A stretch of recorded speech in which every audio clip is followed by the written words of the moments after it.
let's do this conversation where we're going to go local, we'll go regional, we will go continental, we'll also go global, and all of these things are going to be localized in our conversation. And there's very few people who can then help with that kind of conversation in order to do that. And one of them is resident in this country. He also he's aspiring to be a member of parliament to kind of change things here and there. But in Langata, he'll tell us a little bit about that.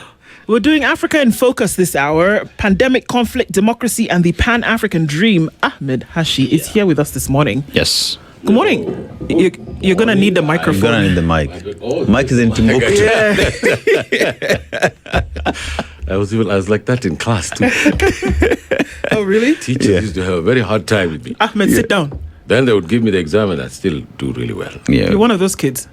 But, when I was young growing up, talking about young, there used to be a song on the radio at 7 o'clock or 8 o'clock. It was called, I think it's Juma Balo, so that our coast viewers, we can know that, the real Swahili that we speak in this country is spoken down on the coast. Not here in Garissa or in Wajir. Yeah, and also in Buhungu. So they used to have a song, it's Al-Kheri mpenzi waonaje hali yako. Sabah al-Kheri mpenzi hali yangu ni kama yako. I think it's Juma Balo. So every morning when we used to wake up, this radio would come out. And, it would just brighten everybody's day. But nowadays we're listening to West African high life. What's it called? What's that music called? What do you call it? We can't even understand it. We like it at night, but not in the morning. These kids are playing it in the morning. So I'm glad to be here. Karibu sana. Oh, Karibu sana. And speaking of West Africa, that happens to be where Dennis has taken us this week. Oh, wow. It's going to be complicated. Okay, we go. And I will start with the proverb. Okay. And then he will tell us what he knows about the country. So the proverb says, the strange does not know where the village elder was buried. So what? The stranger does not know where the village elder was buried. It comes from Ghana. That's probably because he killed him. Oh, wow. Okay. There's another saying from Nagano, Nigeria, that, you shouldn't steal the drums of the village.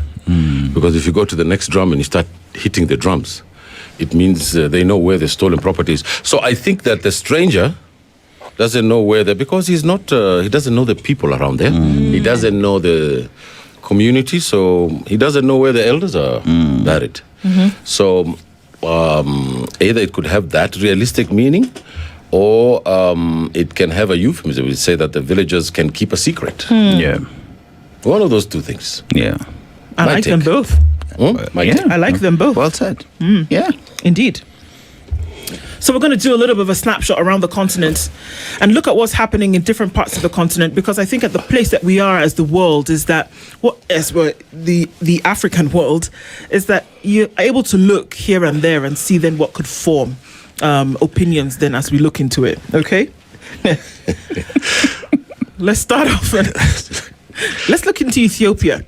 The election crisis. What's going on in Ethiopia today? And the messages or the lessons that we could actually look into from your perspective. So I think that's a brilliant question, Du. Sometimes I wish I could come here and talk about bright things. But I think that mostly I argue about standards, how our standards should be. Now, the Ethiopian election was not an election. It was an enigmatic election because the entire northern Ethiopia did not vote. The Tigray, there's war there, in the Amhara state. And you know that the prime minister there, he's the president? Yes. Because it's changed. Yes. Yeah. So he has assumed executive power. He's become more dictatorial. He's even abolished the pretense of the ceremonial prime minister. There was no election. He has this philosophy called Moderna. He's even written a book about it. So it's a collection of mumbo jumbo, a collection of feel-good, Presbyterian, Presbyterian feel-good kind of book about trying to change Ethiopia, which is a job of the prophets. I mean, changing Ethiopia is not a joke. But it's human beings who live in Ethiopia. And those human beings' lives can be changed with the leadership that Africa deserves. Yeah. And in Ethiopia, there is now the label that it could be the Yugoslavia of Africa. And that there could be about 2 to 3 states that emerge out of Ethiopia if the conflict continues this way. Because, they killed 2 million civilians and military personnel in the last war. Yes. It was simply because of the change of power. Nothing less, nothing more. And that has yet to be solved. The talks were taken to South Africa by President Uhuru then and Olusegun Obasanjo. Am I saying that right? Nope. Olusegun. Olusegun. It's a she. Yes. Because he's Yoruba. Yes. So Olusegun Obasanjo, who was president of Nigeria before I was born, I think. So the guy is very strong. He's still doing his job. So we got a process there in which the TPLF, TPLF was the former organization that ruled the country. And this Moderna prime minister, who is now president. So I am gloomy about South Ethiopia. I do not think that these, you can safely say, fake elections. Why are you gloomy? Because we're looking at a country who's giving an example in terms of what development can actually do for the continent. We're talking about the establishment of the GERD in 2025. Yeah. We're looking at them probably building possibly the fastest speed train system on the continent, rivaling those, around the world. So in terms of the development agenda, Ethiopia is up there. Bola International Airport, rivaling. There's no question. Airtime, there's no question that but some of the can't get its governance right. Let me tell you. In fact, he has built Addis Ababa. Addis Ababa has become one of the most beautiful cities in Africa. It has. It's very true what you're saying. But you see, it's hollow because there's no legitimacy in Ethiopia. We have 2 choices in Africa. Either you give us a dictatorship, you do away with the pretense of democratic government, and you give people education, basic health care, roads, subsistence payments to women with orphan children, things like this, developmental things. That's one way, and I don't agree with that way. I believe that that Africans have the capacity to be democratic. This idea about saying that this is Africa is a deeply racist and offensive term because it tells us that we're children of a lesser God, that we cannot handle complex institutions of democratic government, which is a lie. Because at the very first beginning of the African independence, every leader in every country in Africa which was free from colonialism was elected. It is those same leaders who turned the clock back and said, we have to rush because we are behind developmentally. We don't know what that means. Development, just doesn't mean double carriage roads. It doesn't mean skyscrapers. It doesn't mean development means the human index. What is the human investment that we get as persons, as individuals and citizens in this country, or in the region, or in the continent? Right. Now, Ethiopia, which is the experiment, I believe that if the Ethiopian democratic federal experiment fails, it will be an absolute disaster for the whole of Africa, because it means that in multi-ethnic, multi-religious, multi-worldview societies in Africa that cannot live together in one country. Nigeria has the same problem. It has 100 ethnic groups. It has all these complicated problems, and it's trying to build a democracy, and it's been achieving some semblance of it because there is a removal of power every 5 to 10 years. Yes. So the experiments in Africa are ongoing. The problem is the problem of corruption in Nigeria. The problem of there's nearly zero corruption in Ethiopia. Ethiopia is very strict about stealing public money. That's how they could build the GERD. Yes. That's how they could build the super highways. That is how they could build Bole Airport, because the corruption is about 5 to 10%. It's not as crazy as Kenya, where we lose 2 billion shillings, according to the former president, and I think it's more than that. It is. So I think that there are experiments in democratic government, even here in Kenya and across the continent. I think that's a good thing. It's good news. The problem is whether we are going to have democratic countries through the Electoral Commission. This is one of the biggest problems we have in this continent. Stalin used to say, I'm quoting Stalin. Can you imagine? Let's go. Stalin used to say that, it's not the votes that count, it's who counts the votes. So we have to get over that. Lastly, Ndu, I put it to you that we are not in a vacuum in Africa. We live in the world, and there are 3 existential threats in the world today. The first one is nuclear weapons. The US and Iran and Israel are fighting over this. North Korea has intercontinental ballistic missiles. The other existential threat is AI, artificial intelligence, because all the drones that are falling in Ukraine, that are falling in the rest of the world, is a threat, because if we give AI the computer formula to make or not make war games, we could destroy this world.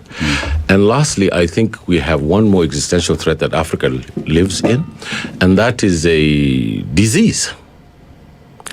We have a president who has allowed a strain of Ebola to come into our country. It says that black lives don't matter. That's what it says. It says that we can have a strain of Ebola that's incurable. We can cross the borders, bring it to our country, and, it travels through wildlife, first of all, this Ebola thing. It does.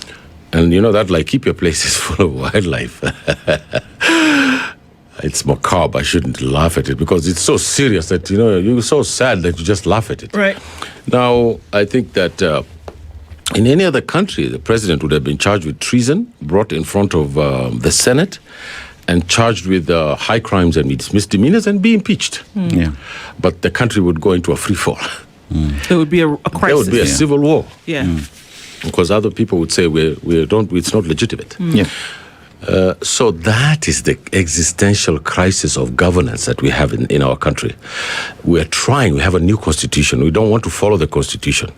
A court order has been given by a court of the Republic of Kenya, the High Court, and the plane still landed at Laikipia.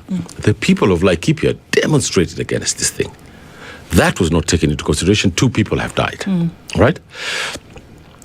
That tells you that President Ruto I remember him being interviewed what's that Al Jazeera woman from Sierra Leone? Very smart journalist. She's called Thibault. I know who you're talking about. Thibault something. The lady who's on Al Jazeera. She asked him one day, you're the deputy president and you wanted to be president. How are you dealing with that issue? Do you know what he said? He said, I deal with issue based on the circumstances that I get. That means there's a complete right-wing, neoconservative realist who just looks at the balance sheets and does not have any joie de vivre about the nation state that we have. For him to be pressed by the Americans to bring Ebola and then get a travel ban. We just got a travel ban? Yeah. You're aware? Yes. This is the highest stage of neocolonialism. It's the highest stage. And I think that the people of Kenya should be astonishingly angry. And I think it is also a writ as to why we should not elect him as the next president and should be a one-term president, which is a term that I invented. Now, Hashi, you look at the Ebola conversation, right? And the decisions made by William Ruto that he allowed US to set up here. Yet we have the constitution that says public participation ought to happen. And you talk about public participation. Kenyans have told you, no, we don't want it. Americans themselves in the parliament are saying, you should not set it up in Kenya. You should bring Americans here to treat them because we have facilities to treat them back at home. But one asks the question, what does America have over President William Ruto to a point that he chooses to disrespect the constitution, the law he promised to protect and uphold? Is there? What is the strength that they have over, say, the Gulf states or other countries? The United States is an empire. And you have two choices. You either take the sandwich or you take the gun. Henry Kissinger said that. That's the choice you have in American diplomacy. They either give you the sandwich or they shoot you. So most of the time people take the sandwich.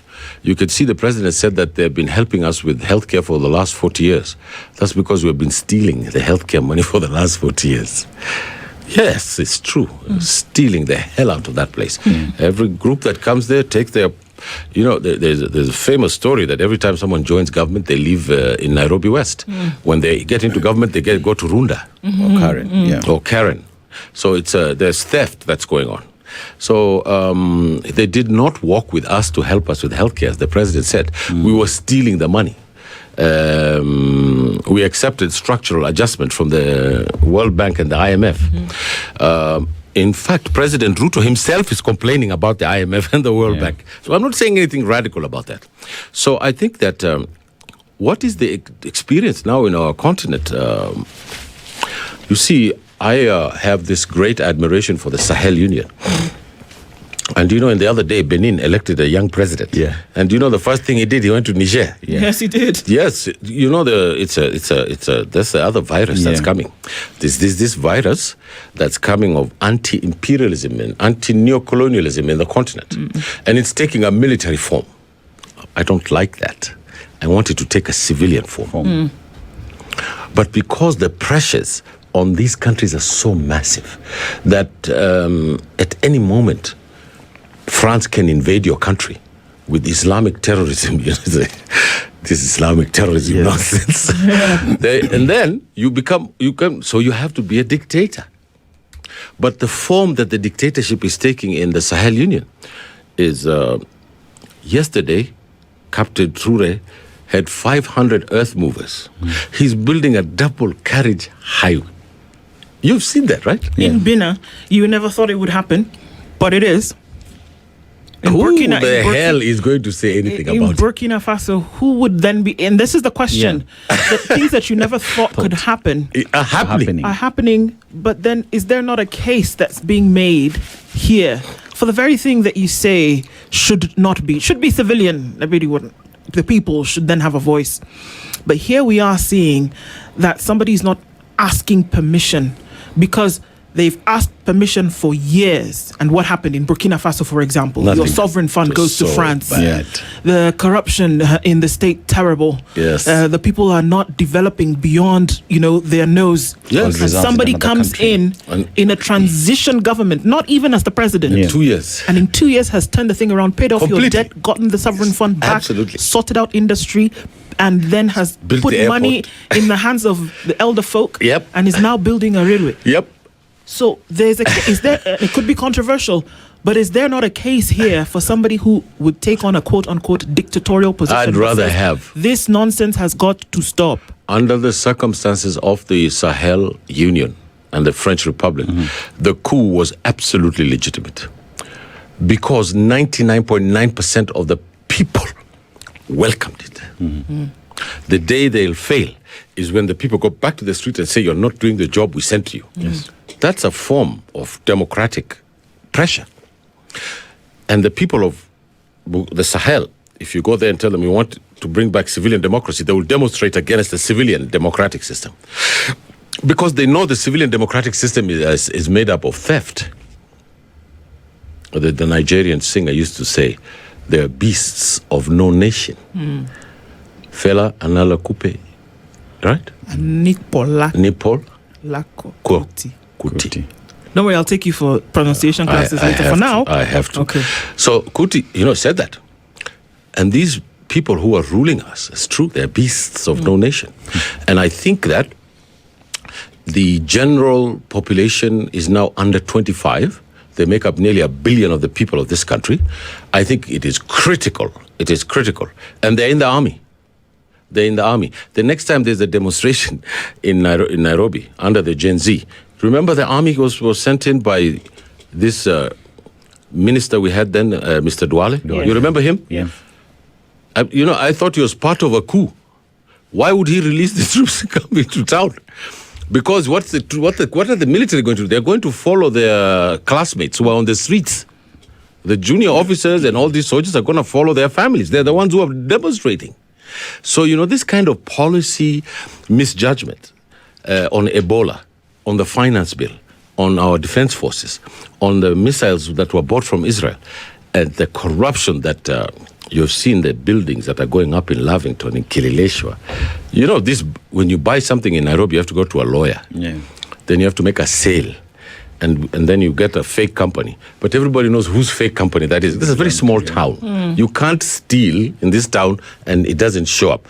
And there's a propensity for Africans to go to the highest hotels, with those people with very nice high heel shoes. You know who I'm talking about. And then have a lot of nyama choma and beer. And the whole dapo peseli tengenezwa. So it is the responsibility of not only me, you, and do, but of every person living in this republic and in the region to stand up for change. And my voice, I have lent it to that process, and I believe in constitutional change. I don't believe that we should go to State House and lynch the president. I don't think that's a good idea. But it happened in Bangladesh, which was a democratic country that elected people. And what happened? They refused to listen to the kids, and the kids went and threw them out and brought back another election. So I think that we ought to be very, very careful as 2027 comes to this country. Yeah. As you say that, there's still other countries. I mean, Faye, who is the president of Senegal, had a little bit of a tiff with his prime minister. Yes. And said, okay, well, you're out. And then his prime minister comes round and then is the leader of the majority in parliament. Yeah. Suddenly. Does this speak about the leadership that we seem to not be able to get hands on when it comes to the power that is then given? It's the fight between the empire and local resistance. Ousmane Sonko is perhaps the statesman of Africa today. How so? He's got the popular support of 99% of the Senegalese republic. He gave this guy the presidency because they put some law of some kind. And when they went into government, they found out that there was $3-4 billion of debt that was hidden. It's not hidden. Macky Sall took the money. He took the money. Yeah. Then he said the debt was hidden. Then the IMF came and said, where's the money? Then they told them the truth. They said the money was here, but we don't seem to have it. Yeah. It's gone. Now it's gone. So Mr. Ousmane Sonko, who was the prime minister, said, no, we're not going to pay this. We're not. It's odious. How are we going to pay this money? You people gave this money to a bunch of thieves. And you want us to pay, and you want structural adjustment to come with it. Yeah. And he was elected by the poor, the underprivileged, the Gen Zs of that country staged a revolution. And this crisis is going to happen to every country in Africa. Ousmane Sonko said the other day, we have the capacity as Africans to have institutions, to have disagreements, and allow for the democratic process to go through. He's absolutely right. But that argument doesn't work for everywhere in Africa. Why? It doesn't work in the Sahel, because the Sahel, for an example, that place called Niger, it gives all the mineral that lights up the nuclear systems in France. And they sell it for hundreds of billions of dollars. So, if you pay the lip service to democracy in Niger, you get overthrown. The former president said, I will do everything that's right for Niger, but do you promise that I don't get overthrown by France? He said that. Yeah. Okay, Google that. And guess who overthrew him? His own people overthrew him for saying that. So that crisis is here in Kenya. You know, we in Kenya are conservative. We will never allow the military to take over this country. Never. I'd rather break my leg running over this constitution, going through elections, fighting corruption, than to allow the military to come. Because if we get the military to come in, they will never leave power, and this country will be in deep trouble. Because we don't have this sense about the military like in West Africa. In West Africa, a lot of the population believes that the military is the best form of government in that country. The problem is the military becomes very conservative and starts killing people, goes into ethnic bloodletting, and that makes the whole experiment wrong. So at the end of the day, I think that Senegal is showing us how we can deal with the democratic process. And the ideological divide between the president and the prime minister is because of the pressure of the international monetary system. And the international monetary system, even our own conservative president, disagrees with. And the crisis is organic. There is nothing we can do about it. It is part of some there's a school called the Anale School, which talks about something called the longue durée in political economy. That crisis now is here. It's in Kenya, it's in Tanzania, in Uganda it's being, suppressed. In South Africa it's showing up as xenophobia. It's showing up as xenophobia because the politicians in South Africa don't have an explanation for jobs for the people. So they say, it's the Nigerians who are taking your jobs. Or it's the Ghanaians who are taking your jobs. As the people who come from Somalia, Ghana, and Nigeria make less than 1% of the economy of South Africa, maybe even 0.5%. Now, when the South African government doesn't know how to deal with issues of unemployment in the lumpen proletariat, you remember when you were in school? Yes. And we were all leftists, and we used to be taught these things about called lumpen proletariat. Yes. That's exactly what is going on there. They have no idea about how to give jobs. The lumpen proletariat is called the hoi polloi. Hoi polloi. But what happens when 300 Ghanaians then go back to Accra as they did last week, and then Nigerians in our bullish nature will now try to put up barricades in Johannesburg. But then at some point it'll be very clear that it's not the foreigners who are taking jobs, because they will leave. They leave, as they have done. They'll go somewhere else. Just to remain jobless. And will they remain jobless, or will these jobs now miraculously appear? It's a stupid thing. What's happening there?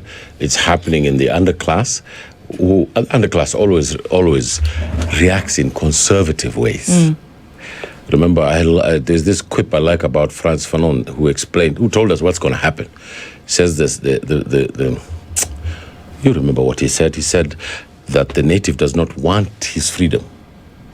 So during the time of colonialism, it's a Manichaean situation. So he looks at the big house, the big farm, and the pretty blonde woman that the settler is married to, and he says, I want that. That's what I want. That's what I want. So the political class was supposed to change that into a consciousness of nation, into a consciousness of citizenship, into a consciousness of the market, of building institutions of the economy and of constitutional government. But it's impossible because they were never divorced from their desire to have the nice house with the picket fence and the blonde woman. Well, that is the dreams of every native.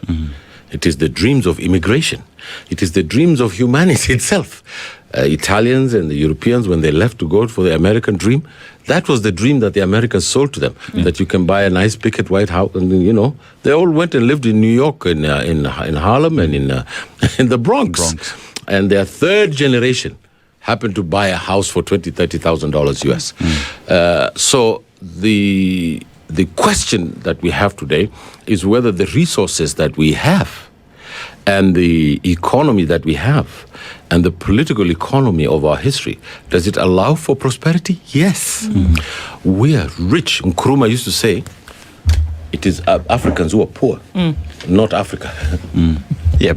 Hashi, when you look at the youngest continent, Africa today, and the young people, they are speaking. you come to Kenya and the Gen Zs showed the leadership of the day, that it is not about what it is you guys are saying up there, it is about what it is we want as a people. Go to Tanzania and the demos as well spoke. Go to Uganda as well, you see the same. You go to Burkina Faso today and Stevie, don't ask who Stevie is, but Stevie would tell you. We'll talk about that later. Stevie would tell you that is our guy.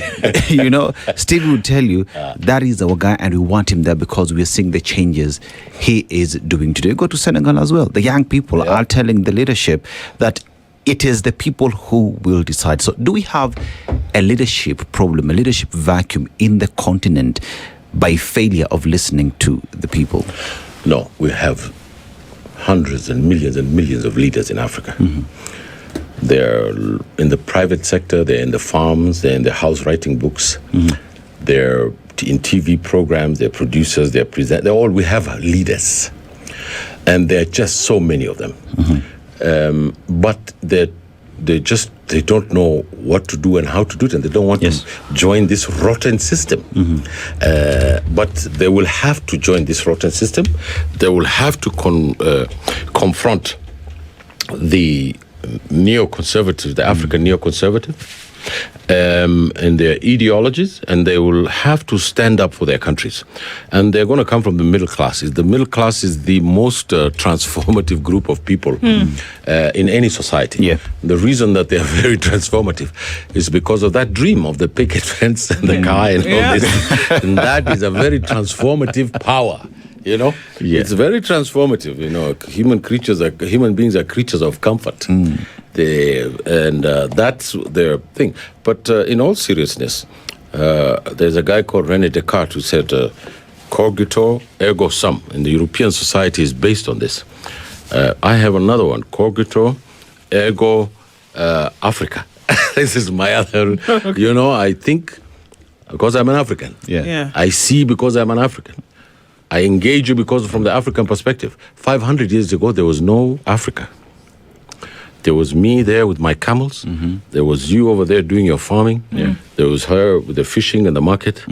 When the white man came, then there was something for us to unite against. Africa comes from there.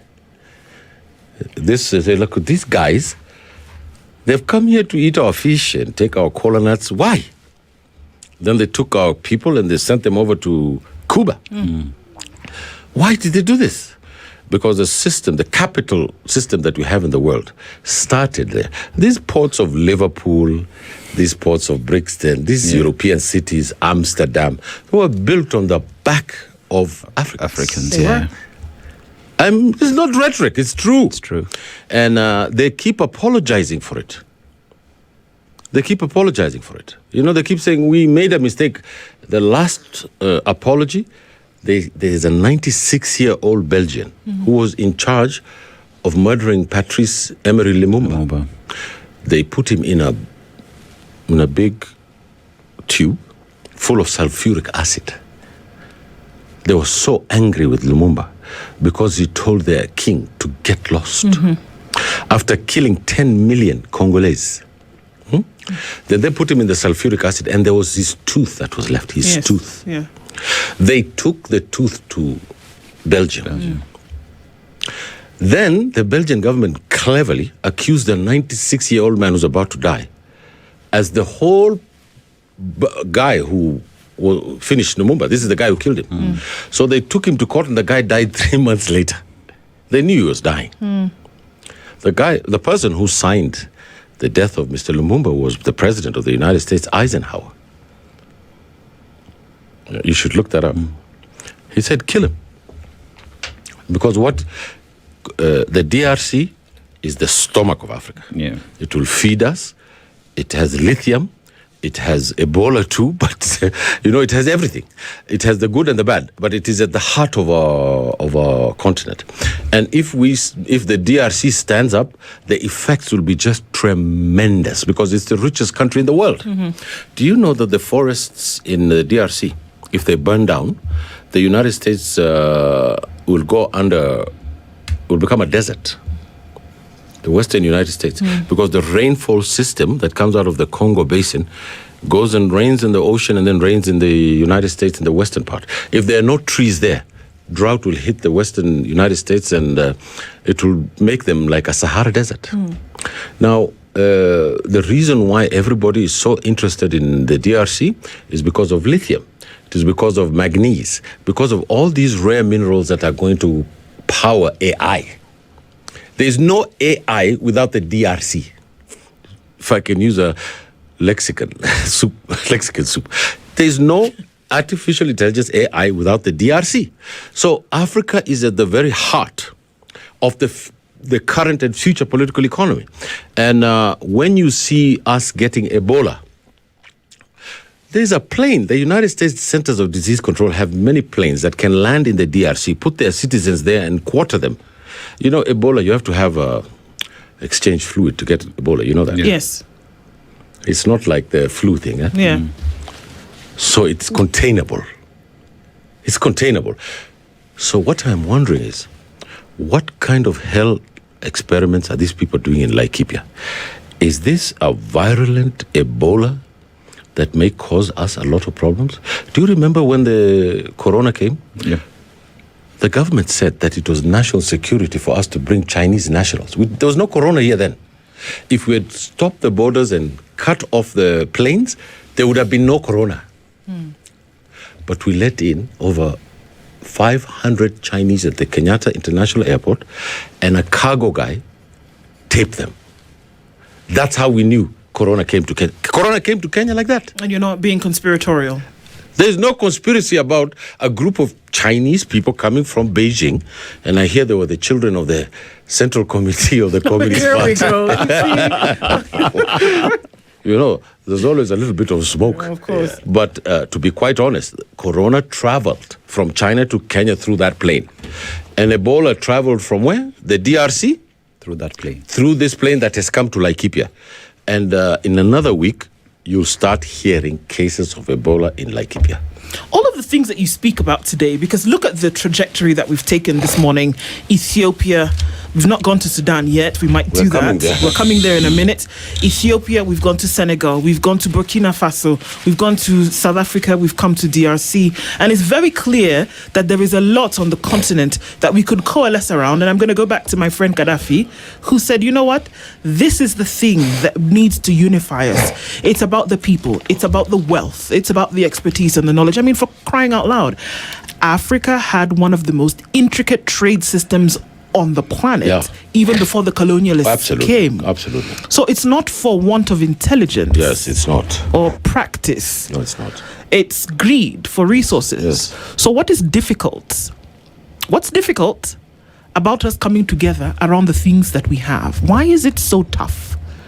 I think tomorrow we want to kick out Africans of South Africa. We want to butcher people in our own countries. We have to take power. Mm-hmm. We have the progressives have to take power. Then they have to guide the states towards the ending of this. If I was president of Kenya, in the morning I would put down the borders of this country. First thing in the morning. And I would say, anybody, do you have a national ID from your country? That is your identification. You can come here, you can trade, you can move your goods, because we did that for hundreds of years, as you just said, Ndu. Why should we not do it now? That's the first thing I would do. Yeah. But the presidents of this region, the three presidents of this region, and the ones in the DRC and in Rwanda and Burundi are connected and economically dependent on the international political economic system. It's as simple as that. And unless they are militant politicians who are progressive in the vein of the presidents of the Sahel, nothing is going to change. Now, if anybody said that, you know, we can't get away from these people, how is it that the Sahel states are getting away from it? Why is it that the people of Burkina Faso are doing incredible things? Why? Why has Namibia paid off its national debt as of a month ago? Why has Botswana refused the diamond deal with the bees? Yes. Why? It's because the expression of the militancy of the population is being recognized by even our politicians. Why has the president of Benin gone to Niger? Because he wants the program. They're saying, well, you people are doing something amazing. How are you doing it? Wallace Ouattara is the point man for the empire in Cote d'Ivoire. In Cote d'Ivoire. He's doing his very best to try and undermine the Sahel Union. The president of Nigeria, who can hardly walk, he's called to you? It's called Bola Tinubu. Bola, yeah, but that's him. Yeah. He's a geriatric who should be in a retirement home. He shouldn't be in power. Fair enough. There's that Igbo fellow who wants to change the country. What's his name? Peter Obi. Peter Obi. You see, this is the contest. It is not ethnic. It's ideological. Yeah. There's a difference between Mr. Sonko, Smart Sonko, and who? Faye, because Faye went to the order. Sonko said, no, I bet you that Usman is going to become president of Senegal. I can guarantee you that. And you know what's the first thing he's going to do? He's going to land in Burkina Faso. He has already been there. And say, let's talk. Yeah. He has already been there as prime minister. In Mali, what are they doing? They brought those terrorists. Allegedly. Those are French legionnaires. They're not terrorists. They are people who want to overthrow. Because these guys are in the Sahel Union. Yeah. So, Hashi, seemingly there is power within the continent in saying no to neocolonialists. Yeah. Because then therein lies solutions for your own problems and the power that you do have by using your own resources to benefit your own people. Yeah. But looks like there are others who say, no, we will continue with the status quo because that is all we know. I'll give you an example. President built the governor of Wajir, who's the best performing governor in northern Kenya. It is.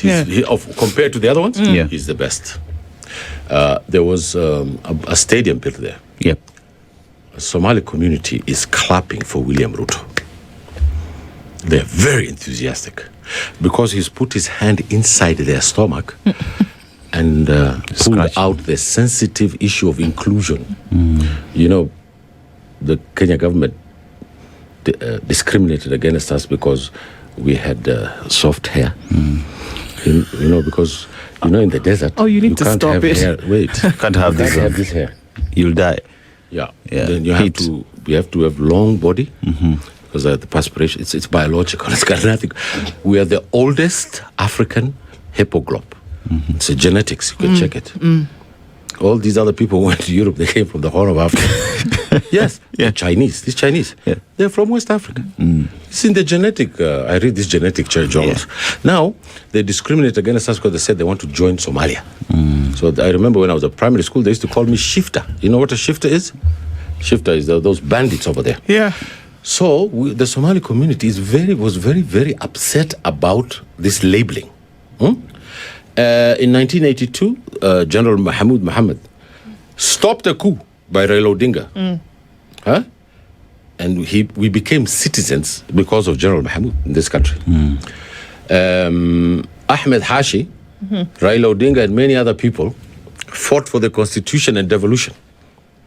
And northern Kenya became free because of and the rest of the country, our poverty is the same. It's just ours is a bit lower than yours. But we're all in poverty. We're all poor. So you can't say, I think these guys are developed. What development is there in Kenya, in Mount Kenya? There's nothing. Everybody is poor. You have seen it. There is no poor group in this country than those in Mount Kenya. You just because of this past colonialism. Then there's 100 billionaires. And the rest, they killed JM Karaoke because of that. So William Ruto scratched the stomach of our community with this Talanta Stadium, which has been named now by Governor Jir as Ahmed Khalif, the great Ahmed Khalif from Wajir, Allah Yarhamah, one of the leaders of this country. And the Somali people in this country are very happy with him because you could hear the Somali songs and the Oromo songs in the stadium there. It's unheard of. We used to hear Mwana Ambere ni Shekhoiro, Mwana Ambere, and then we'd hear the Kikuyu one. We used to hear these songs growing up, and even now. But we never used to hear the Somali songs that are part and parcel that were being sang yesterday at Wajir, it meant that they are part of this place. And it's very difficult to try. It was never the case before. It was never the case. You can't tell them, Ruto is conning you. They will fight with you. So now because they can see what he's doing, and it's positive. He's been spending the last night in Habasweini. No president in this country has gone to those small villages. Yeah. The man is a brilliant politician. Yeah. You have to give it to him. He is brilliant at manipulating the emotional symbols of communities. Right now, he's going to tell us the Kikuyus are there by themselves. They believe they're the only people who can rule Kenya. Oh, they're the ones who voted when you became president. Do you remember that? They voted for him and they made him president, right? How come these guys have become the bad guys now? How? He's going to play this specter of Kabila. Because every day the campaign he says, Huyo Jama. What's his name? Which one exactly? Which one? The vice president, the former Rigathi Gachagua. Yeah. Yes. You know, when he's speaking to Rigathi Gachagua, he's not speaking to Rigathi. Yeah. You know that, right? He's speaking to who? The people of Mount Kenya. He's telling them, you guys be quiet. You've had your time. It's now time for the rest of Kenya to rule. Which means what? Him. If he gets a second term, you will hear something called 3-term. He's going to try and thwart the constitution. We're dealing with a very dangerous man. And if this country doesn't stand up to the values of our constitution, am I a Kikuyu? I'm not a Kikuyu. My entire constituency are in the government. I'm the only guy from my community who's opposed to the government. Because they are playing this game of we are Igbos, we are Yorubas, we are Fulani Hausa. This game that they're playing in Africa. These kids don't want this game. They want to go to the movies to see Spider-Man and eat popcorn after coming from work, which pays them a decent salary to buy a 2-bedroom apartment. These kids, that's what they want. They do not want this tribal nonsense. And everyone under 25 today says, nyumbani ni wapi? Anakuambia ni Kenya. My generation never knew that. Every kid under 25 are going out together. They're dating across the interracial lines. They're dating with the religious lines. They're crossing every red line in the country. Yes. And we're not ready for them. We're not ready. Because our mental makeup is in another place. And these kids are in another world. And trouble, my dear friends, is coming in a hurry, as they say, where she comes from. So to do what in a minute? Well, I think that there will be a transformation in 2027 in this country, like no other. 2007 was a joke compared to, if we don't bring leadership to this country is headed into a lot of trouble. And we hope that the voice of the people is listened to exercise our democratic right, and our vote is counted. If William Ruto returns, then that's okay with me, because it is the will of the people. We must cast our ballot, and it must count, and it must be said the way it is casted. And therefore, the people will say, we won or we lost. Yes. You've ever heard of the saying? The people voted, but we don't know what they said? You've heard of that? Yes. What we want is a peaceful transfer of power, or a return of the Kenya Kwisha people if they win. And that is the basis of stability for our constitutional system of government. Do I put it to you? Yeah. It can change because we've done what we've done is that it's gone around the continent, and we've seen that a lot of these scenarios are playing out and looking one like the other. But it seems that it's the will of the people that's the ingredient in all of this that is going to change things in one way or another. There's a concept in Arabic language. It's called Aradatul Sha'b. It means kwa Kiswahili, raia. You know, the Kiswahili has got a lot of Arabic words. It means the will of the people. We have to respect the will of the people. We cannot go and play hanky-panky with the vote, because it causes civil strife. Yeah. Go to the people, campaign, bring your agenda. If you lose, you know, the president said the other day at the prayer meeting, Prayer breakfast. They said that if I lose, I'll go home. Yeah. I don't think that's what he meant. come on. What else do you mean? I think I know William Ruto. I know our president. I worked with him. There's the public one and there's the private one. Okay. And, he learned these things from Moi. There was a Moi who stood in the church during the day with the Bible and at night was detaining people to go to jail. So I think that we have reached a level in the modern world today that the Vox Populi? Vox Day. Vox Day. Okay. And we end it there. Ahmed Hashi, till the next time. Asante. It's a delight to be here.